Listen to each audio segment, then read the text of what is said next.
Not long ago, I asked y'all if I should do the unboxing separate from the actual review, and in this episode, that's exactly what we're going to do. We're going to unbox and get my first impressions of the Hoverheart 48-volt electric dirt bike. Let's go.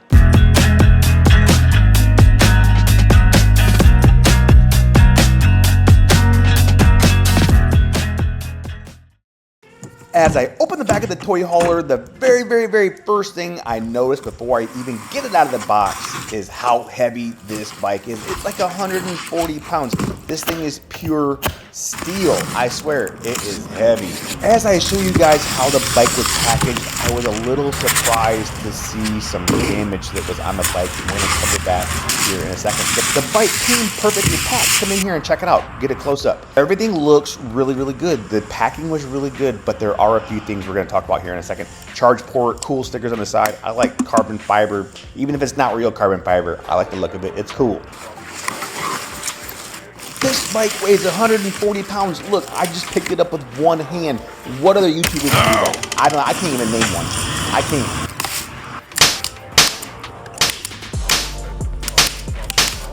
Before we go any further with the unboxing, I want to show you something up close, some of the things that had happened to this particular bike during shipping. Coming in here, guys, the bike looks like it might have got smashed on the frame on this right side. And on the forks here, check this out. The forks are kind of gouged up and marred. I know this is not a huge deal, right? The bike is still perfectly functional, but when I buy something, I would like for it to kind of not be dented. If you look here on this side of the frame, it's got a dent in it. I don't know, you're rough on this one when it came over from China, that's for sure. Let's get back to the unboxing. Putting the wheel on is just as simple as taking the bolt out of this rear shock, raising the rear wheel, and then sending the bolt back through. Let's see if I can do it with one hand. Ah! Get back here, you. 3 hours later. 25 minutes later, we finally got it. Nailed it. It looks like everything is already assembled and attached to the handlebars. The only thing I have to do is put the risers on top of the triple trees, and I think it's done. I guess we'll find out in a second, won't we? It looks about right. All right, putting the handlebars on, just as easy as getting this 8mm in there and tightening the sucker down. That's it, and that's all. All right, handlebars are on. That was easy peasy. Next thing we're gonna do is put the front wheel on. This looks like a Tudio or a Yozma or, you know, your typical 14-inch wheel that you would get on just about any Chinese e-bike. Let's go. Just like with 100% or 99.9% of these bikes, the long spacer is going to go on the brake disc side. Wheel on, these tools are so narrow, they hurt your hand to put any kind of pressure or tension on them. Look at those, even the tools are cheap. All right, we got the wheel on, we got the brake on there. Now we're going to put the display on. It looks like the screws are already in place here on the top of the triple. So that's gonna be pretty easy peasy. When you come back, this will already be done.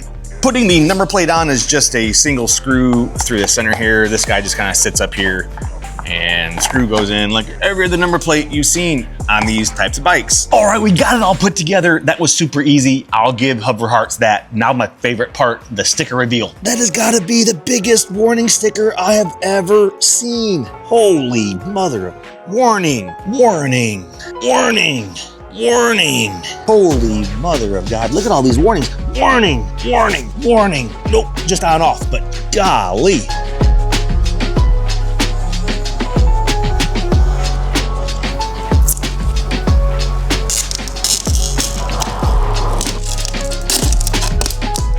What is this? I gotta take this cover off in order to get that sticker out? Come on, guys. All right, so we got it all put together. It was super simple. I'll give them that. It was super simple to put it together. You and your family could put this together very easily with minimal instructions. The first impressions that I'm seeing as I'm unboxing this, and I already mentioned the shipment damage here on the sides of the frame and the forks. Another thing that I noticed is this top case on mine is cracked right here. So this is like the third or fourth thing or item on the list of damage during transit. The next thing I want to show you is something that the company did. It was kind of a cover up. Here, check it out real quick. So if you look here, during the manufacturing process, let's see if it'll zoom in right there. During the manufacturing process, the powder coat or the paint was damaged and then they touched it up before it left the factory. Now that's not a huge deal, but it's something that they recognized. And instead of sending it back to powder coat or paint, they just touched it up with a paintbrush and sent it on its way. I'm kind of in it about that.